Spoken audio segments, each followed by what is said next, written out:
All right, so get ready, because today we're going deep into some truly cosmic territory.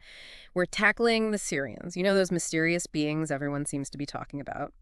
Now, our source today, well, it's a bit unconventional. It's a YouTube video of a hypnotist interviewing someone in a deep trance, supposedly channeling a Syrian being. Oh, wow. I know what you're thinking, YouTube and hypnosis. Right, yeah. But trust me, this video is packed with intriguing details, and it's just perfect for a deep dive exploration. So are you ready to take a leap into the unknown with us and explore the world of the Syrians? Let's dive in. I'm always fascinated by unconventional sources like this, like looking through a different lens, You never know what we might discover. Exactly. And the first thing that jumped out at me was their description of Sirium itself. Forget what you think you know about it being a planet. It turns out Sirium is a whole galaxy. And not just any galaxy, a dynamic one. Oh, wow. Yeah, imagine countless planets, moons, dimensions, things appearing and disappearing constantly. It's like this cosmic dance of creation and dissolution on a scale we can barely grasp. So it's not this fixed place. Yeah. It's constantly changing. Yeah, it really challenges our typical perceptions of celestial bodies. We think of them as fixed and unchanging. Right, and even our understanding of time. It's very linear. Past, present, future. But what if, like, the Syrians suggest everything is in constant flux, an eternal present moment? It's mind-bending. It really is. And it gets even more interesting when we start looking at the Syrians themselves. They're described as predominantly humanoid, but with a fascinating twist. They have these unique abilities and energy signatures, which leads to a huge diversity of Syrian races, each with its own distinct characteristics. And get this, they were initially hesitant to reveal their physical forms to the subject. Really? Yeah. Why the secrecy? What could that tell us about their culture? Right. Maybe they place a high value on privacy. Yeah. Or they don't want to be judged solely based on their appearance. Yeah. Or maybe it's a way of protecting themselves, especially if they have these advanced abilities. That's a good point.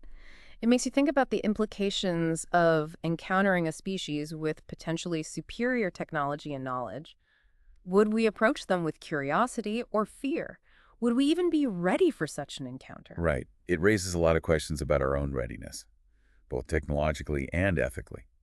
Speaking of unique features, the video describes an encounter with a being referred to as the original Syrian, the progenitor of all the others. This being had only 3 fingers and toes. What? Yeah, and even commented that humans have unnecessary fingers. Wow. It's kind of a humorous detail. But it also makes you think about how our physical form has shaped our evolution, and our interactions with the world. It's funny because I was just thinking about how difficult it would be to play guitar with only 3 fingers. But you're right, it highlights the incredible adaptability of humans. We develop tools, art forms, and technologies precisely because of our 5-fingered dexterity. And maybe, just maybe, that adaptability will be crucial as we continue to evolve and encounter new possibilities, perhaps even contact with extraterrestrial civilizations. Exactly. And speaking of evolution, the Syrian being shared a vision of Earth 250 years in the future. Imagine humans evolving to a higher vibrational state, capable of interdimensional travel, and accessing hidden realms within and beyond our planet. Ooh, hold on, vibrational state, what does that even mean? Well, it's a concept that pops up in various spiritual and metaphysical traditions. Think of it this way. Emotions and thoughts have specific energetic frequencies, and by mastering those frequencies, we can influence our well-being and potentially even our reality. So a higher vibrational state could imply a heightened level of consciousness, awareness, and even control over our energetic output. Okay, I'm starting to see the picture. So in this future vision, humanity has evolved beyond our current limitations. We're tapping into a level of consciousness and ability we can barely imagine today. But what does that mean for our physical world? According to the video, cities in the future extend into the atmosphere. They're connected to extraterrestrial and intraterrestrial settlements. It's like a scene from a sci-fi movie, but with a profound message. We're not limited to our current understanding of space and time. Cities in the sky, connections to other realms. It's exhilarating and a little daunting. And to think all of this is supposed to happen within the next 250 years, that's a blink of an eye in cosmic terms. Makes you wonder if we're even remotely prepared for such a rapid transformation. That's a key point. Even positive change can be disruptive, especially on such a massive scale. Imagine the social, political, and technological challenges we'd face. It's a reminder that evolution, even on a cosmic level, is rarely smooth sailing. There will be bumps in the road adjustments to make, and possibly even resistance to overcome. I can only imagine the societal upheaval. the ethical dilemmas, and the philosophical debates that would erupt as we try to adapt to such a drastically different way of life. It makes the challenges we face today seem almost insignificant. Perhaps. But maybe those very challenges are preparing us for what lies ahead. If we can learn to navigate our current complexities, maybe we'll be better equipped to handle the even greater complexities of the future. It's a thought-provoking perspective, like we're in a cosmic training ground, honing our skills for the next level of human evolution. But how do we even begin to prepare for such a monumental shift? What can we do today to align ourselves with this potential future? That's a great question. And I think it's one we'll explore further as we delve deeper into the Syrian perspective. But for now, I think the key takeaway is this. The future, as described by the Syrian being, is not predetermined. It's a possibility that we can choose to embrace or resist. And the choices we make today individually and collectively will determine which path we ultimately take. Okay, so we've covered the Syrians themselves, and even a glimpse into a possible future for humanity. But there's so much more to unpack. Absolutely. We've only just scratched the surface of their unique perspective on reality, their advanced technologies, and the potential lessons they hold for us. Are you ready to delve deeper? Let's do it. All right, so we've established that the Syrians have some pretty mind-blowing ideas about the universe and humanity's place in it. But let's get into some of the specifics, because the details are where things get really fascinating. Remember that concept of vibrational manipulation we were talking about? Well, yeah. The idea that thoughts and emotions have a specific energetic frequency. And by mastering these frequencies, we can influence our well-being and even potentially our reality. Well, the Syrians take this concept to a whole new level. They talk about a pure human essence, something incredibly rare on Earth that seems tied to this idea of vibration. It suggests that somewhere beneath all the layers of societal conditioning and external influences, there's this core essence within each of us, like a blueprint for our true potential. It's a powerful image. The idea that we have this innate capacity for greatness, for connection to something larger than ourselves. Yeah. But it's often obscured by, the noise and distractions of our daily lives. The Syrians seem to believe that. By raising our vibration, by becoming more conscious of our thoughts and emotions, we can tap into this pure essence and unlock abilities we never knew we had. It makes you wonder what we're capable of if we could truly harness that potential. And this ties into another fascinating aspect of Syrian culture. Their approach to knowledge and information, forget dusty old libraries. They have these glowing, transparent boxes they call books that contain vast amounts of information. But here's the kicker. You don't read them in the traditional sense.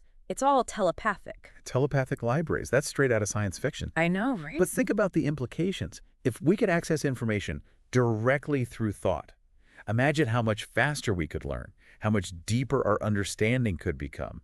It would revolutionize education research, even our understanding of consciousness itself. Exactly. It challenges our whole notion of learning as this linear, step-by-step process. Yeah. What if we could download knowledge directly into our minds, Right. bypassing the limitations of language and physical media? It's mind-boggling to consider. But it makes sense when you consider their view of the universe as this interconnected field of energy, with information flowing freely within it. Right. It's almost as if they view information not as something external to be acquired, but as something inherent within us, waiting to be activated. Yeah. Makes you wonder what other forms of knowledge might be out there, accessible through means we haven't even discovered yet.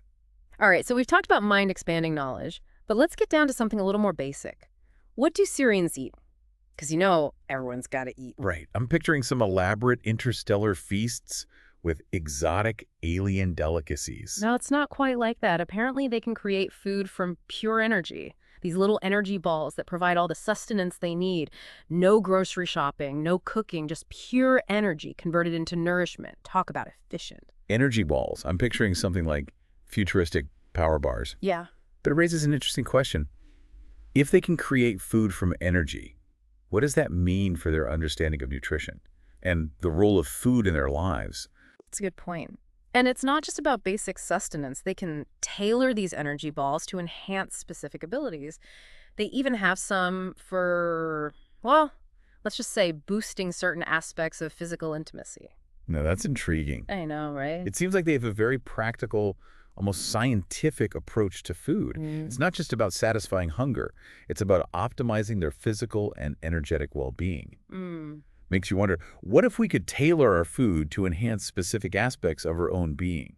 Could we eat to boost our creativity, our focus, or even our spiritual connection? Okay, hold on. I'm still trying to wrap my head around energy balls for enhanced intimacy, but you're right. It challenges our assumptions about the role of food and the possibilities of manipulating energy for our benefit.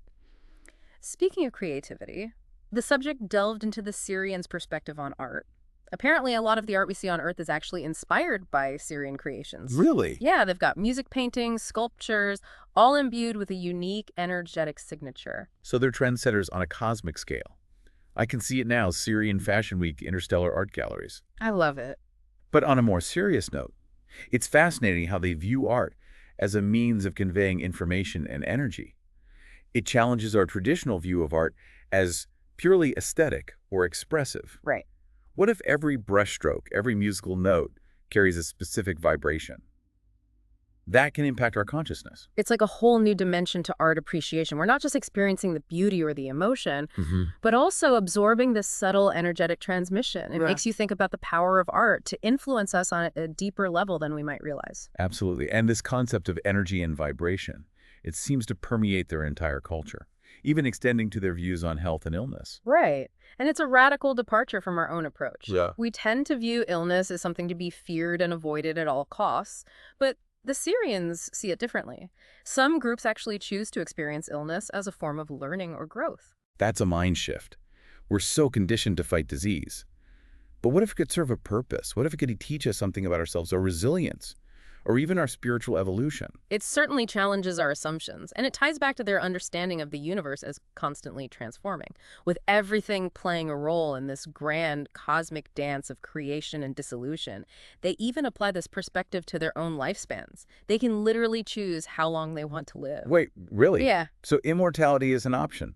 That's both incredible and a little terrifying. it is. Imagine the responsibility of choosing your own end date. What factors would you consider? Would you ever feel ready to let go? Right. It's a level of self-determination that most of us can barely fathom. And it speaks to their deep respect for individual choice and freedom. In their society, it seems there's no predetermined path, no set timeline for your life. You chart your own course from beginning to end. It makes you wonder if our fear of death, our clinging to this physical existence, is actually limiting our potential. What if we embrace the possibility of a longer, more expansive life? What would we accomplish? What would we experience? It's a tantalizing thought. And it really highlights the vast difference in perspective between our two cultures. We're so focused on the here and now, on survival and immediate gratification, while they seem to operate from a place of greater awareness, understanding, and perhaps even acceptance of the grand cosmic cycles of life and death. It's a humbling realization. And it makes you question, are we truly living to our fullest potential? Are we tapping into the vast wellspring of knowledge and wisdom that might be available to us if we could only shift our perspective? Those are some heavy questions, but I think that's the beauty of exploring these unconventional sources of information, these glimpses into other worlds and other ways of being. They challenge us to think differently, to question our assumptions, and to open our minds to possibilities we might never have considered before. And who knows, maybe in the process of exploring these possibilities, we might even discover something new about ourselves, about our own potential, and about the interconnectedness of everything in the universe. Okay, I think we need a moment to process all of this before we dive into the final segment of our exploration. But stay with us, because there's still more to uncover about the Syrians and the lessons they might hold for humanity's future. Okay, so let's jump back into this deep dive on the Syrians. I don't know about you, but my head is still spinning from all this information we've covered. Telepathic libraries, energy food, Yeah. choosing your lifespan. It's like reality got flipped on its head. Yeah, I'm right there with you. It's a lot to absorb, but it's also really exciting, to think about these different perspectives, like opening a door to a whole new universe of possibilities. Exactly. And it makes you wonder, what other fundamental aspects of our understanding might be up for reevaluation? Like take the Big Bang Theory, for example. It's been the prevailing model for the creation of the universe for so long. But the Syrians have a completely different take on it. Oh. Yeah, they don't see creation as a singular event, but as a continuous process of transformation with no beginning and no end. So no Big Bang, no single point of origin. No. That's a pretty radical departure from our scientific understanding. It is. It challenges our very notion of time and causality. If there's no beginning, is there an end? And what does that mean for our understanding of the universe's evolution? These are great questions. It's like their whole framework for reality is based on this concept of constant flux. This eternal present moment where everything is interconnected and constantly transforming. They Mhm. even use the phrase continuous present of energy transformation to describe it. It's like there's a suggesting that creation itself is an ongoing dance of energy with no fixed points, just constant movement and change. It's a beautiful concept. It speaks to the dynamic nature of the universe, the idea that everything is in a state of becoming. I agree. It makes you wonder if we could shift our own perception to embrace this more fluid understanding of reality. How would it change our approach to life, to learning, even to the challenges we face? So many great points. Okay, so their perspective on creation is pretty mind-blowing, but it doesn't stop there. They also have a unique take on black holes. Yeah. Those massive objects, so dense that not even light can escape their gravitational pull. Yeah, the mysterious enigmas at the heart of galaxies, both terrifying and fascinating. Right. Well, they don't see them as purely destructive forces. Instead, they view black holes as playing this crucial role in maintaining balance in the universe, almost like agents of transformation. They can either dissolve what they absorb or use that energy to create something new. So black holes are like the ultimate cosmic recyclers, breaking down old structures and birthing new possibilities. It's Exact. a powerful metaphor. Even in the vastness of space, there's this underlying principle of balance, of death and rebirth, of transformation and renewal. Right, and they emphasize that this process isn't discriminatory. Black holes will swallow up entire planets if needed to maintain that delicate cosmic equilibrium. Wow. It's a reminder that change is inevitable, even on a galactic scale. Systems rise and fall, energy transforms, and even celestial bodies are subject to the dance of creation and destruction. Makes you think about our place in this cosmic dance. Yeah. Are we just passive observers? Or do we have a role to play in shaping the universe's evolution? Right. The Syrians seem to suggest that our actions, our thoughts, our very vibrations all contribute to this grand tapestry of existence. It's a lot of responsibility, It is, but also incredibly empowering. for sure. What if we have more influence over our reality, and even the reality of the universe, than we realize? What if by raising our own vibration, by becoming more conscious and compassionate beings, we can contribute to a more harmonious and balanced cosmos? It's a powerful thought. And it brings us back to what I think is the biggest takeaway from this deep dive. The Syrian perspective challenges us to expand our awareness, to question our assumptions, and to consider the possibility that reality is far more complex and interconnected than we can currently comprehend. They're not giving us concrete answers or a set of instructions, but rather offering us a new lens through which to view the universe and our place within it. It's an invitation to explore, to question, to dream bigger, and to recognize our own potential as co-creators of reality. It's like they're saying, here's a glimpse of what might be possible. Now go out there and discover your own truth. And that, I think, is the true gift of this deep dive. It's not about accepting everything we've heard as absolute truth, but about opening ourselves to new perspectives, expanding our horizons of possibility, and embracing the mystery and wonder of the universe we inhabit. So what will you take away from this exploration? What questions will you carry with you as you continue your own journey of discovery?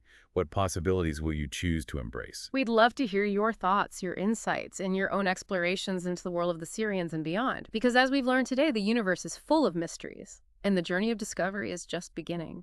Thanks for joining us on this deep dive. Until next time, keep exploring, keep questioning, and keep reaching for the stars.